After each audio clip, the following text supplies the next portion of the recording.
Bien, pues veamos entonces más a fondo la ideología queer, ¿no? Con todo el afán de darle el lugar que tienen nuestras colegas académicas y sobre todo también reconociendo el trabajo que han realizado dentro de la academia a partir de esta postura en particular, ¿no? Lo que pretendemos es dar a conocer sus trabajos y también, digamos, como que ahondar más, ¿no?, en el trabajo que algunas colegas están realizando en otras partes del mundo. La filósofa argentina Leonor Silvestre, por ejemplo, es una de las más conocidas representantes de esta ideología. De hecho, tiene presencia en el mundo académico y brinda además cursos online queer desde su casa. Desde ahí, ¿no? Digamos, está muy comprometida con la postura que busca compartir. Muchos de estos cursos pueden verse incluso en YouTube, o sea, no es nada cerrado, y asimismo integra colectivos llamados, por ejemplo, Luditas Sexuales, Manada de Locks, por cierto, ¿no?, estos últimos autores de un libro llamado Foucault para encapuchadas, que fue publicado en el año 2014. Este texto, por ejemplo, empezará con una pregunta clave que ya desde su propia formulación pues revela, ¿no?, las intenciones de la ideología que representa. Dice ahí: ahora que comprendemos que no hay sujetos de revolución, ya lo habíamos visto, ¿no?, antes, ¿quién combate el heterocapitalismo? O sea, se tiene pues ahora, ¿no?, que plantear la emergencia de un sujeto de revolución. Y ciertamente la respuesta ya está dada en el propio enunciado, pues lo que ha de hacerse es lo siguiente: destruir toda identidad como tal a través de borrar las denominaciones masculino y femenino, según estén conformes a las categorías de asignación biopolítica varón-mujer. Los códigos de la masculinidad son susceptibles de abrirse para que operemos sobre ellos en una suerte de gender hacking perfo-protésico lexical mediante la utilización de juegos lingüísticos que escapen a las marcas de género o que al menos las desquicien. Y subrayan lo último: proliferar hasta el absurdo las anomalías psicosexuales. De eso es justamente, ¿no?, de lo que se trata este trabajo académico. Hacer proliferar hasta el absurdo mediante este gender hacking perfero-protésico lexical las anomalías psicosexuales, que serían justamente como ahora las señales claras del verdadero sujeto revolucionario. Así pues, lo que debe lograrse es invalidar el sistema heteronormativo de producción humana y de las formas de parentesco, siempre a fortiori heteronormales, por medio de desistir de prácticas tales como el matrimonio y todos sus sucedáneos, ¿no? Siguen pues en este caso en la misma línea, sosteniendo que todo lo que tiene que ver con hetero tiene finalmente que ser suplantado por una práctica ciertamente subversiva. En todo caso, esta ideología busca subvertir lo que llama vínculos sexuales heteronormativos, ¿no?, que es parte pues de su respectivo programa revolucionario, los cuales, por ejemplo, ya no solo incluyen la vinculación heterosexual como tal, sino que asimismo, ¿no?, van a incluir, o sobre todo se van a centrar de lleno en el propio protagonismo que tienen los órganos sexuales biológicamente determinados en la relación sexual. O sea, si hay que subvertir la hetero, ¿no?, normatividad que de acuerdo con esta postura se ha sostenido, pues entonces al intentar subvertir lo heterosexual en cuanto tal, también tienen que subvertirse los órganos sexuales que biológicamente están implicados. Aquí ya hay pues un énfasis un tanto distinto. Y en efecto, las teóricas argentinas sostienen que la renuncia a mantener relaciones sexuales naturalizantes heteronormales, o sea, tener una sexualidad común y corriente, es lo que habilita la resignificación y deconstrucción de la centralidad del pene y critica, por tanto, las categorías órganos sexuales. Entonces, aquí, digamos, el enfoque ya de las teóricas argentinas, ¿no?, que hemos mencionado, sobre todo en estos colectivos, buscan resignificar, deconstruir la centralidad que los órganos genitales juegan dentro de la heterosexualidad. De tal manera que entonces los órganos sexuales, en tanto categorías, se vean a sí mismos subvertidos, o sea, se vean finalmente, ¿no?, deconstruidos al interior del propio papel que les ha sido asignado, o sea, en términos de su funcionamiento sexual. En síntesis, ¿no?, de fondo, lo que se pretende o lo que pretenden decir es lo siguiente: si hay que subvertir las categorías de órganos sexuales y por lo tanto resignificarlas, entonces cualquier parte del cuerpo e incluso cualquier objeto puede devenir en un objeto sexual. Puede devenir pues en un juguete sexual. O sea, la sexualidad no tendría por qué limitarse a la heteronormalidad, pene-vagina, sino que estas en tanto categorías, dijimos, ¿no?, naturalizantes, se podrían ciertamente desplazar mediante unas prácticas determinadas que involucren de fondo la abolición de la sexualidad, especialmente de la sexualidad en pareja. En efecto, como ellas mismas reconocen. Insisto, es parte del trabajo que están realizando y que aquí nosotros nos limitamos a compartir, ¿no? Dirán, la abolición de la práctica de la sexualidad en pareja mediante prácticas de placer en grupo con fines sexoafectivos resignifica el cuerpo como barricada de insubordinación política, de desobediencia sexual, de desterritorialización de la sexualidad heteronormativa, sus regímenes disciplinarios naturalizados y sus formas de subjetivación, para la subsecuente creación de espacios de afinidad antigénero y antihumanos.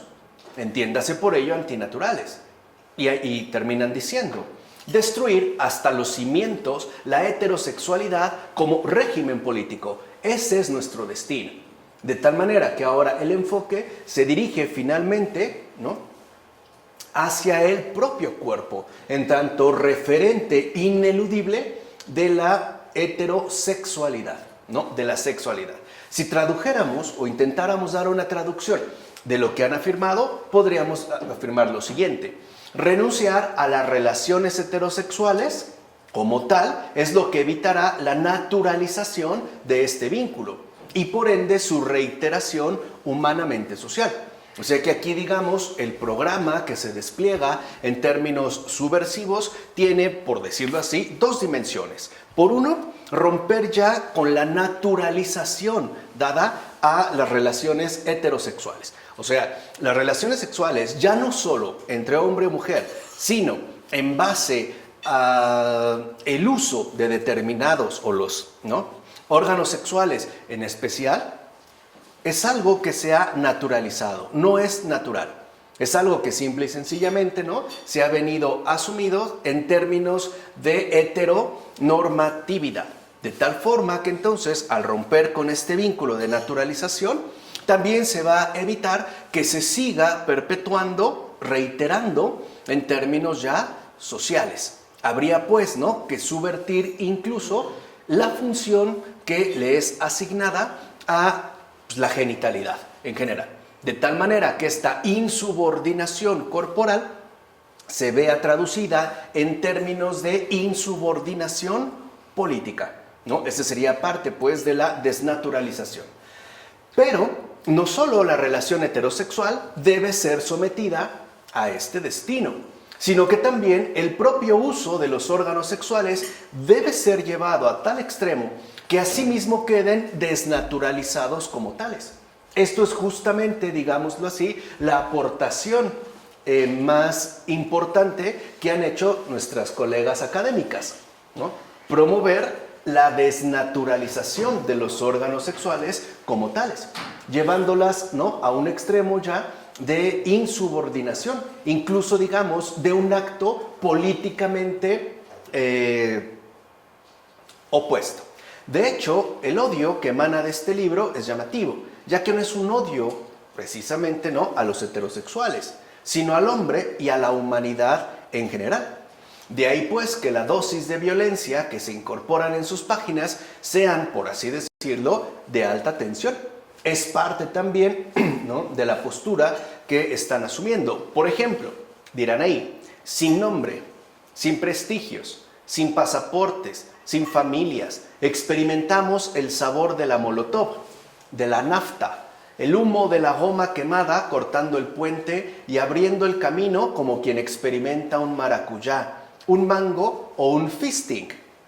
El fisting va a jugar un papel muy destacado porque no es otra cosa más que una práctica sexual que consiste en introducir el puño entero en el ano, que se va a ver además como un acto políticamente subversivo. O bien, dirán también ahí, el mundo les pertenece a los héteros que alardean esa libertad en nuestras caras. ¿Por qué tienen que venir a nuestros cumpleaños, nuestras fiestas, nuestros rituales, nuestras marchas, nuestras ceremonias? No queremos tolerarlos, ni deseamos su asquerosa dádiva gay-friendly, que llaman apoyo, integración, respeto, diversidad. No queremos sus leyes antidiscriminación, no los queremos a ellos. El mundo les pertenece a los héteros y estamos en guerra contra su régimen. Esto es apología de la violencia. Vamos a devolver el ataque, vamos a combatir al enemigo con nuestra violencia. El mundo les pertenece a los héteros y no lo cederán voluntariamente. Habremos de tomarlo por la fuerza, habremos de forzarles el culo para que lo abran.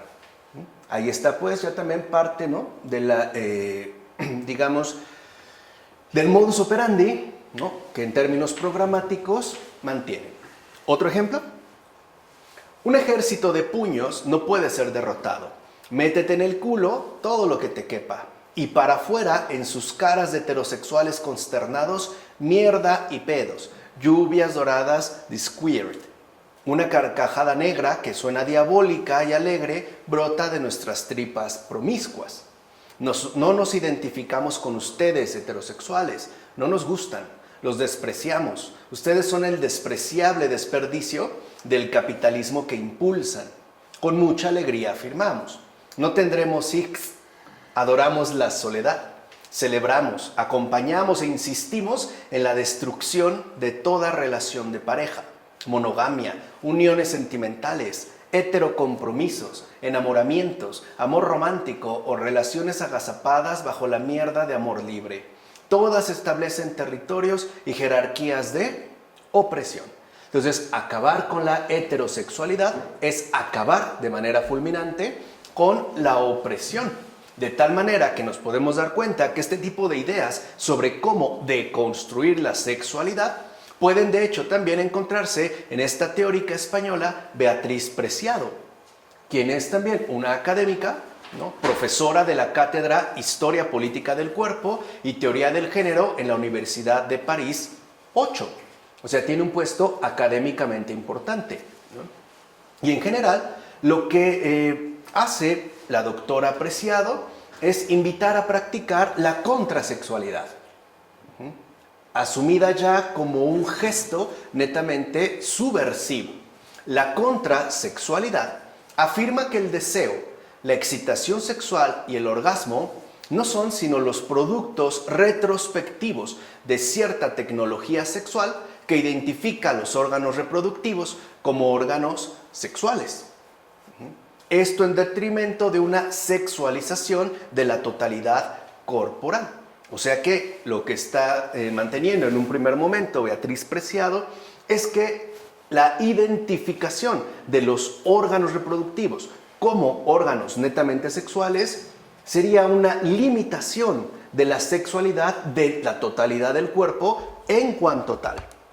Por eso, digamos, sería derribar las fronteras que han restringido, en todo caso, la sexualidad a los órganos competentes, ¿no?, ya sea tanto masculinos como femeninos. Por eso se va a buscar la contrasexualidad.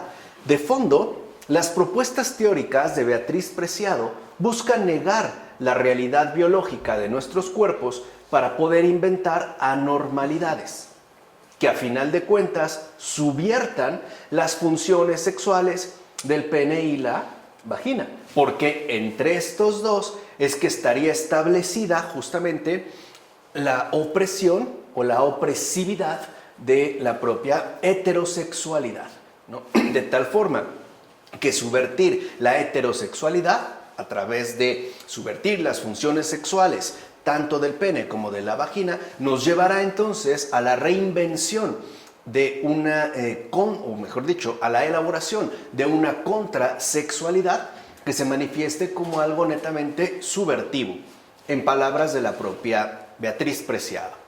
El sexo es una tecnología de dominación heterosocial que reduce el cuerpo a zonas erógenas. Entonces ya vemos como una de las cosas, ¿no?, que, digamos, destaca Beatriz Preciado, es que cuando hablamos de sexo, estamos hablando, para empezar, de una tecnología de dominación. Y que además reduce el cuerpo en términos de dominación a zonas erógenas específicas, pene y vagina, y en función de una distribución asimétrica del poder entre los géneros, femenino y masculino. O sea, al reducirlo únicamente a las zonas erógenas, se da a su vez una distribución asimétrica, no equitativa, del poder que ahora se establece entre los géneros, haciendo coincidir ciertos afectos con determinados órganos, ciertas asociaciones con determinadas reacciones anatómicas. Esto lo dice Preciado en su manifiesto contrasexual. De ahí pues que la labor subversiva consiste entonces en promover, pero ya no solo en promover, sino en ejecutar una oposición al sistema heterocapitalista a través del propio cuerpo. Eso es justamente, ¿no?, la línea ya radicalizada de la teoría IQ. El hecho de que, ¿no?, se oponga de lleno al sistema heterocapitalista a través del propio cuerpo, de la supresión, ¿no?, de estas referencias naturalizantes que se han impuesto sobre todo a los órganos sexuales. Como afirma Preciado, la práctica del fist fucking, penetración del ano con el puño, que conoció un desarrollo sistemático en el seno de la comunidad gay y lesbiana de los años 70, debe considerarse como un ejemplo de alta tecnología contrasexual. Eso es justo lo que está promoviendo Beatriz Preciado, que se logren alcanzar cada vez más altas, más innovadoras, más desafiantes tecnologías contrasexuales. Y añade, los trabajadores del ano son los proletarios de una posible revolución contrasexual. O sea que ahora los trabajadores del ano, según palabras de la propia Beatriz Preciado, serían los protagonistas de la subversión cultural. Allí es donde se encontraría entonces este sujeto de revolución para poder doblegar y quebrantar definitivamente el heterocapitalismo.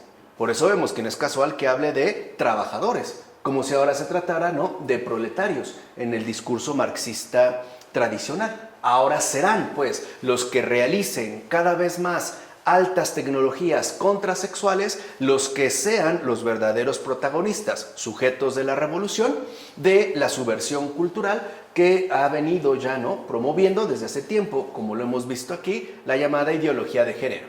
De hecho, Beatriz Preciado va a dar incluso correlatos específicos, con respecto a tal práctica de subversión para poder innovar.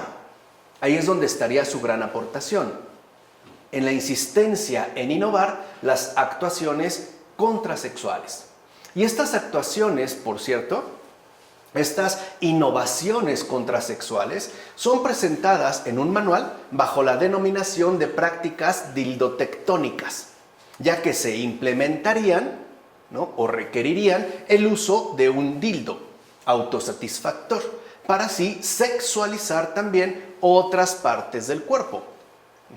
De tal manera que al sexualizar otras partes del cuerpo, según Beatriz Preciado, lo que se estaría haciendo realmente es luchar contra la hegemonía del pene y de la vagina.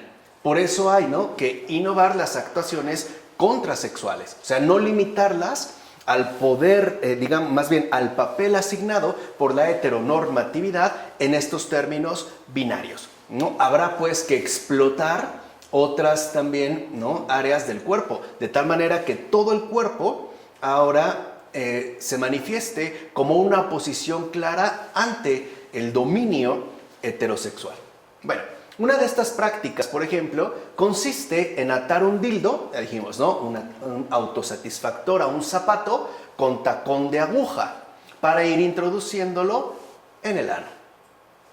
Pero no vayamos a suponer que la práctica por sí misma es suficiente. O sea, no basta con que se realice y ya que también hay todo un ritual alrededor, recomendado por la propia Beatriz Preciado, para que dicha actuación sea verdaderamente contrasexual. O sea, no basta con picarse el ano.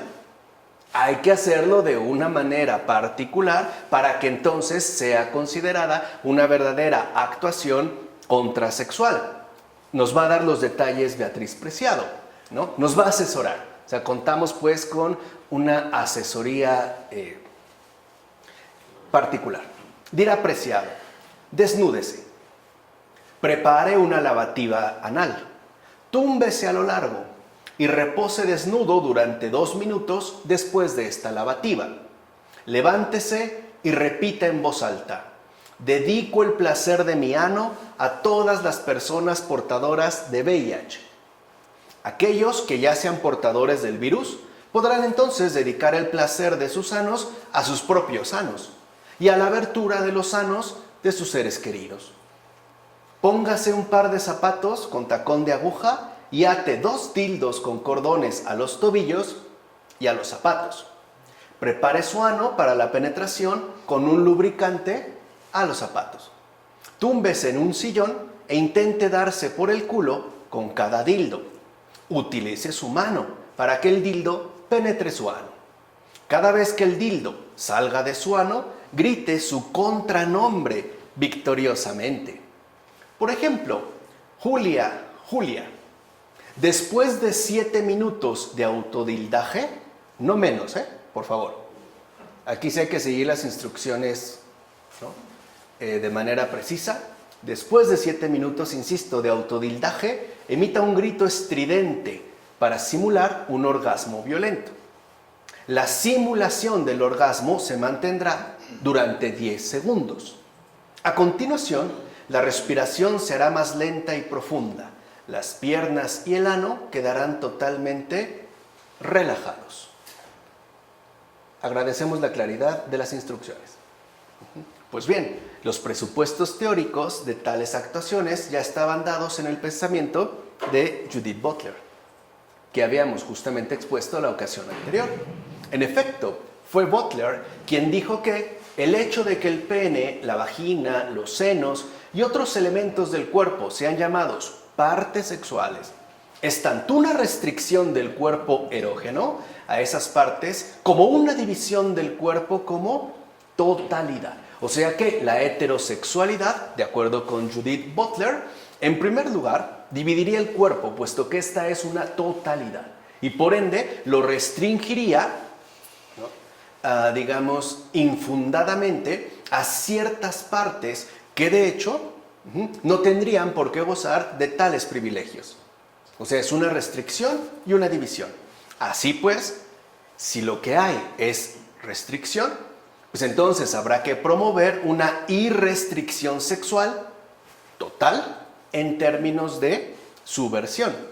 Y ciertamente de ahí brotará, es decir, bajo estos marcos ideológicos, el fenómeno conocido como posporno, el cual ha sido exhibido en muchos lugares de América Latina a través de diversos performances que han sido realizados incluso al interior de instituciones educativas.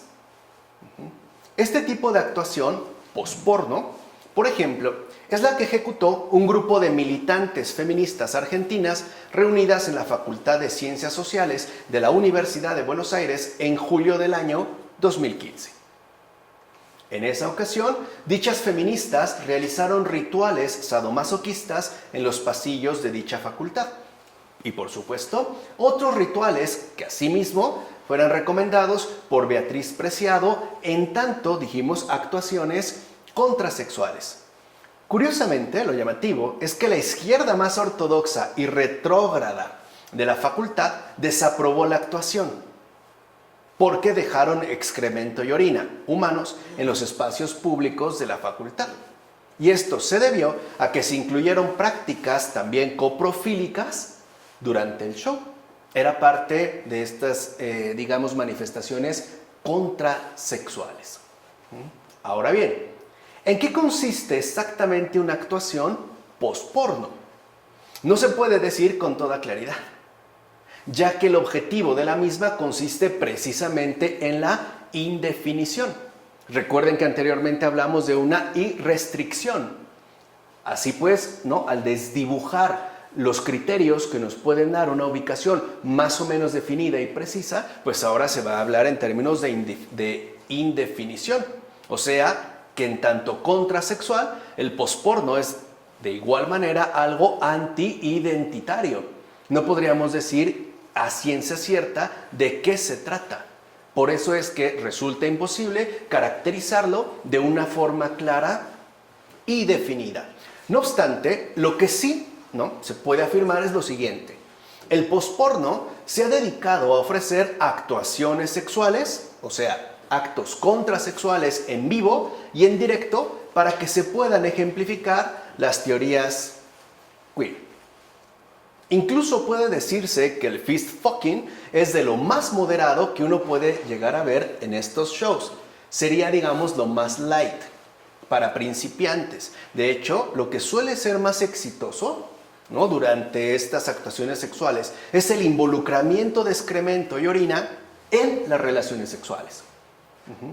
Que además, dijimos, ya no tendrían por qué verse justo como un escándalo, sino al contrario. Bueno, además, el llamado squirting, en tanto eyaculación femenina, es usado precisamente en términos de práctica política igualitaria.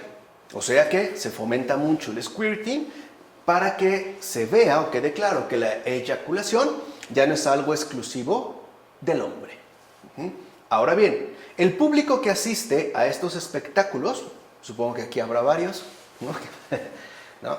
Verdaderos seguidores de estos espectáculos, por lo general también reciben en sus propios cuerpos estos fluidos expulsados, incluso sangre, ya que la mutilación corporal tampoco está exenta. Se suelen dar mutilaciones, cortes, ¿no?, laceraciones, etc. Y cabe agregar lo siguiente: el espectáculo, ¿no?, este espectáculo ofrecido no se va a limitar a lo que acontece en el escenario, ¿no? Hay que subvertir también esto. O sea, no se trata de que se quede en una mera representación.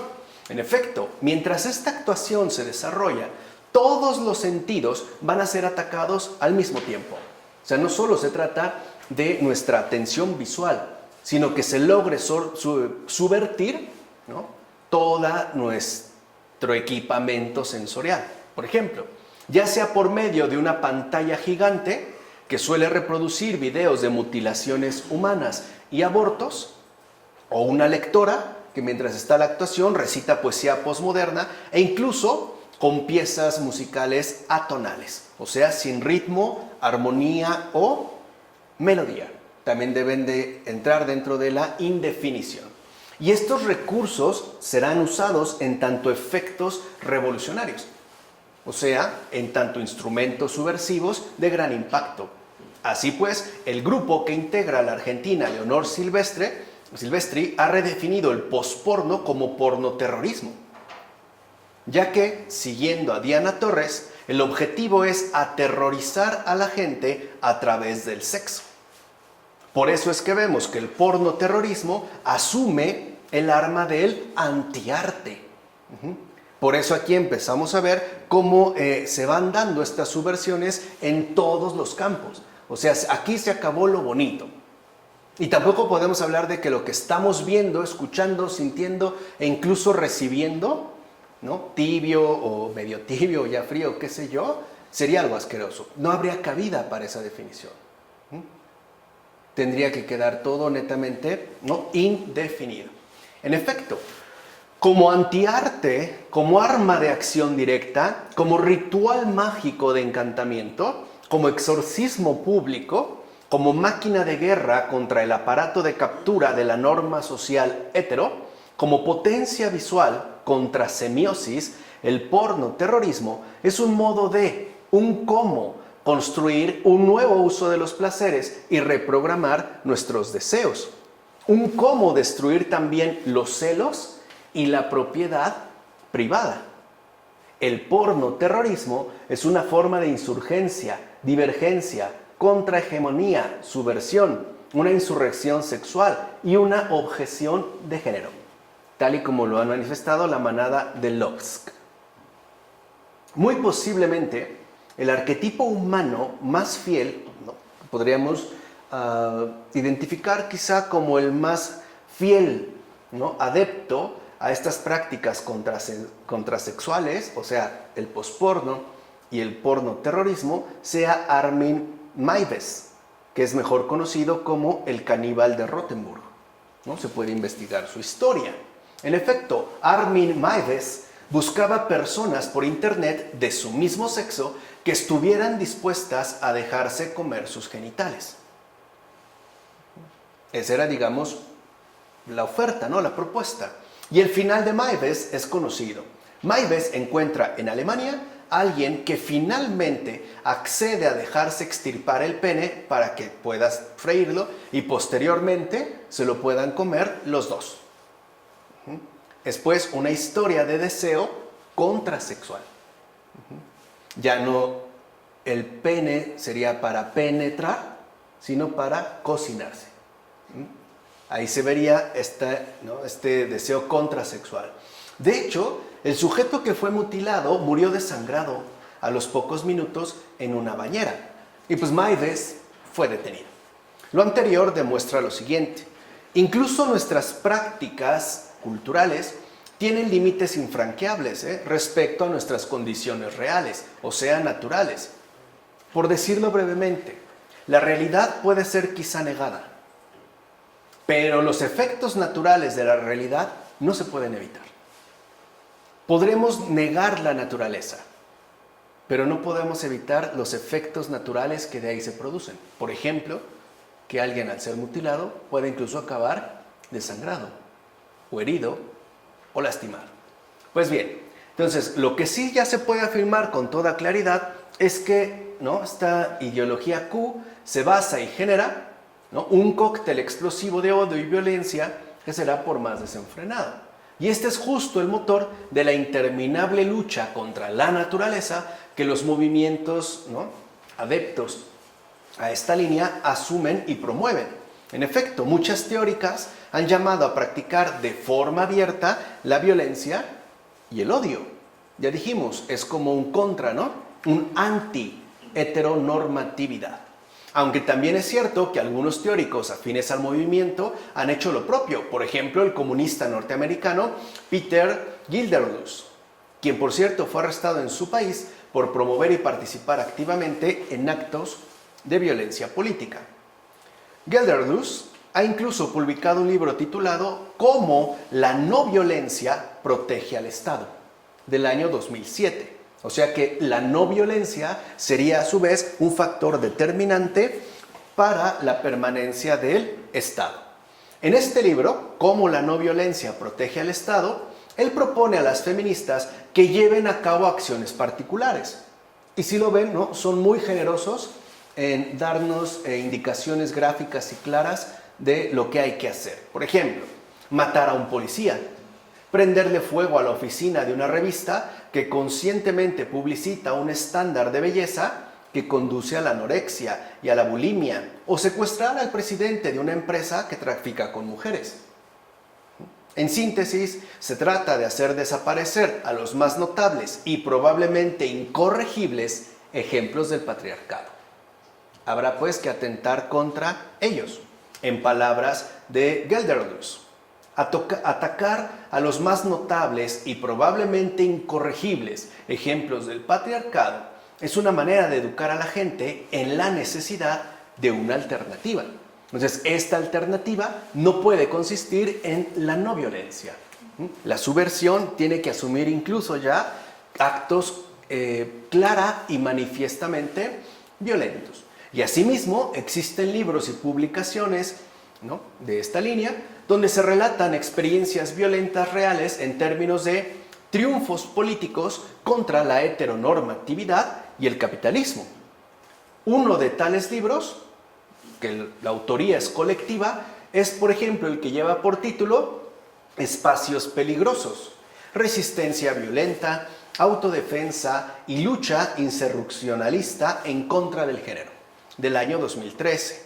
Evidentemente, la deuda ideológica, ¿no?, que este libro posee con respecto a la teoría Q se hace explícita. Ahí se dirá: los movimientos de la nueva izquierda con sus declaraciones nos han empujado hacia el hecho que la lucha se encuentra en muchos frentes, ya no en la simple lucha de clases.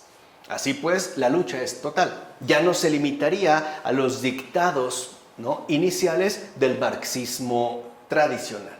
De hecho, la introducción de este libro dice así: hay una violencia que libera.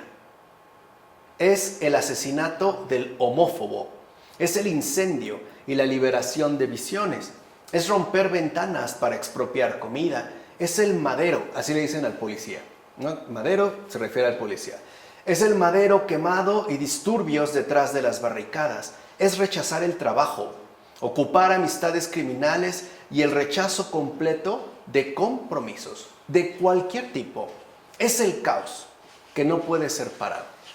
Eso es justamente, ¿no?, la tendencia fundamental que se va a asumir ya a partir de la década de los 90. El caos que no puede ser parado de ninguna manera y en ninguna parte. Tiene que abarcarlo prácticamente todo. Por cierto, esta es la actual fuerza desplegada alrededor de todo el mundo. El caos que no puede ser parado, no se puede detener, ¿no? Tiene que emerger desde todas partes, ¿no? Tiene que, abarcar el mundo por completo. Y terminan diciendo en el libro mencionado: esperamos que esta publicación pueda contribuir de alguna manera a la huelga de género que quemará totalmente este mundo. Y evidentemente a todos aquellos que se encuentren en él. Esa es la idea.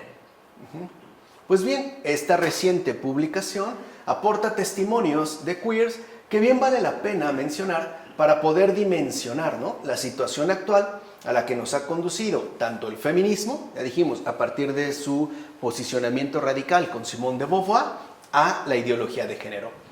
Por ejemplo, yo nunca he sido Pacifi CX. El mundo me violenta y yo solo deseo violencia hacia el mundo. Cualquiera que intente quitarme mi pasión por la sangre y el fuego arderá junto con el mundo al que se aferra de manera tan desesperada. Algunos otros han usado estas páginas del libro para celebrar los actos de violencia perpetrados, o sea, sus triunfos, ¿no?, finalmente subversivos. En efecto, uno de ellos cuenta, por ejemplo, que un vecino que se había manifestado en contra de una marcha fue atacado violentamente por los miembros del movimiento. O sea, se opuso, se le fueron encima. El vecino en cuestión fue golpeado brutalmente hasta que llegó la policía. Y entonces sus atacantes lo dejaron. Otro sujeto, como no podía faltar, festeja el ataque preferido del movimiento al cual pertenece. Que por cierto, este es uno, digamos, de los más destacados, de los preferidos, ¿no?, por esta tendencia, a saber, aquel que se perpetra en contra de la Iglesia Católica. Es uno de los más preferidos. Dirá esta persona: la pasada noche le hice una visita a la Iglesia Católica. Cerré con súper pegamento varias de sus cerraduras y reventé unas pocas ventanas. Estoy seguro, X, que toda persona que haya cometido un acto de sabotaje sabe lo increíble que se siente. Si no lo has hecho, realmente deberías experimentarlo por ti mismo, X. Y agrega: la cristiandad necesita ser prendida, empalada en una estaca. Supongo que si es empalada en una estaca, pues también ya estamos haciendo un acto contrasexual, ¿no? Un acto subversivo. Pues bien, la pregunta es: ¿acaso puede esperarse otra cosa de quienes han sido formateados políticamente en el odio, la violencia y el resentimiento? Por supuesto que no. De hecho, la ideología de género construye primero discursivamente una guerra total entre hombres y mujeres. a través precisamente, ¿no?, de lo que ya habíamos mencionado en términos de colonización ideológica. Después, promueve y ejecuta una guerra total entre heterosexuales y homosexuales. Fíjense, primero entre hombres y mujeres, después se extiende más a una guerra total, ahora entre heterosexuales y homosexuales. Y al final hace que todo desemboque en la idea, entiéndase por ello fantasía, de que no existe siquiera el sexo como tal, y aún más, que no existe ni siquiera la identidad como tal. Aquí se van viendo, ¿no?, como las ondas que de forma expansiva y paulatina se han ido alcanzando. Comenzar por una guerra total, irreconciliable, habíamos dicho, entre hombres y mujeres, pasar pues, ¿no?, a una guerra total, irreconciliable también, ahora entre heterosexuales y homosexuales, y de ahí entonces acabar ya con el sexo como tal y por ende también con la identidad. ¿Y en qué se apoya entonces la ideología de género para llevar a cabo sus respectivos propósitos? Pues en la violencia política. En eso. Es decir, en un adiestramiento ideológico, discursivo, ciertamente respaldado por los encargados del poder para llevar a cabo su respectiva ejecución. De hecho, escuchemos, ¿no?, palabras tales como patriarcado, falocracia, heteronormatividad, etc., son usadas con fines políticos de subversión. O sea, por decirlo brevemente, la ideología de género acude a la política para dar a sus respectivos discursos una base de ejecución práctica, o sea, socialmente efectiva. Y la política la solapa, la política la respalda, la política la promueve. La política la propaga. De hecho, veamos, el siguiente relato, ¿no?, de esta tendencia nos revela en qué medida la praxis asumida es una consecuencia visible de la ideología que previamente se le inyecta. Veamos.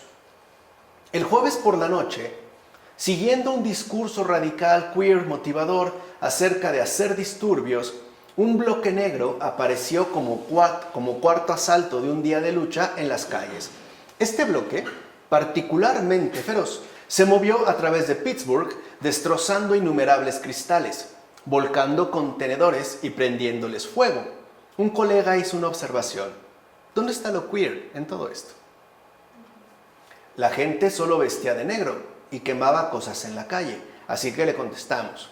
La práctica de vestir de negro y destrozar todo es el mejor y más queer gesto de todos. De hecho, esto nos lleva al meollo de la cuestión. Lo queer es la negación. Aquí entendemos no solo cómo lo han asimilado, sino cómo lo ejecutan.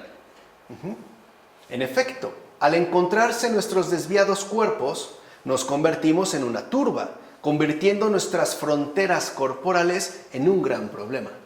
De ahí viene de que no tocan a uno, nos tocan a todos. Se han caído las fronteras. O sea, ya no hay una persona concreta. Lo que hay, por eso se habla de movimiento. Y termina. Nuestros límites desaparecieron totalmente ante un suelo cubierto de cristales y un terreno de contenedores en llamas. Esto refleja ya a la perfección la teoría de Judith Butler del género performativo. Para dar licitud, entiéndese aquí ya sentido subversivo, al acto delictivo.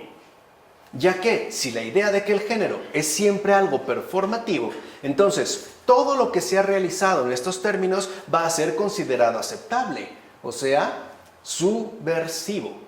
Así pues, la idea de género performativo es la que sustenta el gesto más queer de todos, el de la destrucción total. La ultraviolencia pasará entonces a convertirse en la mayor arma sociopolítica de la batalla cultural, como ya lo estamos viviendo y como de hecho ya se está experimentando alrededor del mundo, ¿no? En algunos casos de manera más drástica, de otros un poco menor, pero al final, ¿no?, es con el mismo perfil. Pues bien, hay de hecho un hilo conductor que ciertamente atraviesa al feminismo desde la segunda ola, atraviesa la tercera y finalmente llega a esta ideología que hemos estado exponiendo, repito, con fines informativos y académicamente serios. Este hilo está dado por un proyecto en común: la destrucción de la superestructura familiar y matrimonial heterosexual. que, según la ideología de género, contribuye a la reproducción del sistema capitalista. Ahora, este sistema capitalista ya no es entendido como mera estructura económica, sino que ahora se describe en términos de campo de batalla cultural. Naturalmente, dicho hilo conductor ha ido recorriendo una trayectoria progresiva. A saber, inició con los postulados del materialismo dialéctico en términos económicos. Estamos con el marxismo. Después pasó a ser un planteamiento culturalista en términos de género, feminismo. Y por último, desembocó en una clara anulación de construcción del propio sexo como tal. Estas actuaciones, literalmente performance, contrasexuales. Ahora bien, el problema no consiste en que una mujer piense que su cuerpo no tiene existencia natural y tampoco consiste en que un hombre crea que es mujer. Ahí no radica el problema. Eso no tiene ningún problema. La cuestión radica en que la presión ideológica que es ejercida a través del Estado se busca imponer en términos de obligación política para todos los demás. Eso sí. O sea, puede ser que alguien esté convencido que siendo hombre o mujer o qué sé yo, sea otra cosa, o pertenezca a otro género, o que ni siquiera tenga género. Lo puedo reconocer. El problema está cuando ya se convierte en una presión ideológica que es fomentada además a partir del propio Estado.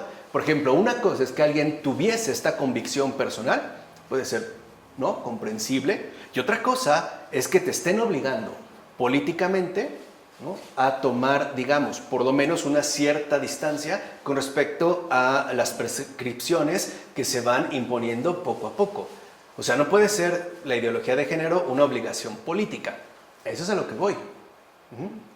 Puede darse en un caso personal, pero dijimos, la persona aquí ya no tiene peso. La persona concreta real no cuenta. Lo que cuenta no es la marea que se busca hacer llegar a todos lados. Entonces, la presión ideológica es una coerción política, o sea, se ha convertido ya en una obligación ciudadana, y lo sabemos. Hoy ya hay espacios públicos donde de manera obligatoria, es decir, de acuerdo con una presión ideológica en términos de coerción política, ¿no?, son, digamos, no permitidas ciertas expresiones o ciertos tipos de comportamiento. Hoy se puede hablar no solo de machismo, sino incluso de micromachismos o ultramicromachismos o cuasimachismos, ¿no? Ahí es donde viene pues esta coerción, ¿no? Dicha coerción, como es ya evidente, se ha tornado invasiva en todos los niveles. Incluso podemos decir que se ha vuelto algo coactivo, ya que el feminismo radical busca dominar en todos y cada uno de los ámbitos que configuran los espacios públicos para someter los comportamientos sociales en su conjunto. Ahí está el problema.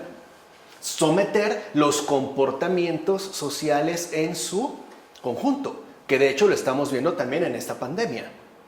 Uno ya no puede andar como quiere. También se está incidiendo en los comportamientos sociales en su conjunto. Esa es una de las líneas, por ejemplo, de la sana distancia. Sabemos que es necesaria, sí. El problema es cuando pasa, digamos, al ámbito político. Y entonces de la sana distancia, que puede ser una recomendación muy laudable en términos médicos, se pasará a un sometimiento de los comportamientos sociales en su conjunto. Ahí es donde hay que tener cuidado. Bueno, por eso no es nada raro que el feminismo radical haya llegado a promover el incesto y la pedofilia como parte de una lucha política e ideológica que se presentaría como algo socialmente subversivo. O sea, entendamos la línea que han asumido. Y aquí es, digamos, ya la secuencia o la lógica, ¿no?, a la que se han mantenido adheridos. A final de cuentas, la ideología de género pretende que toda vida personal quede sometida a sus respectivas exigencias. Lo que les decía, la persona concreta desaparece. Ahora tiene que quedar involucrada dentro de las exigencias que se están imponiendo de una manera políticamente coercitiva.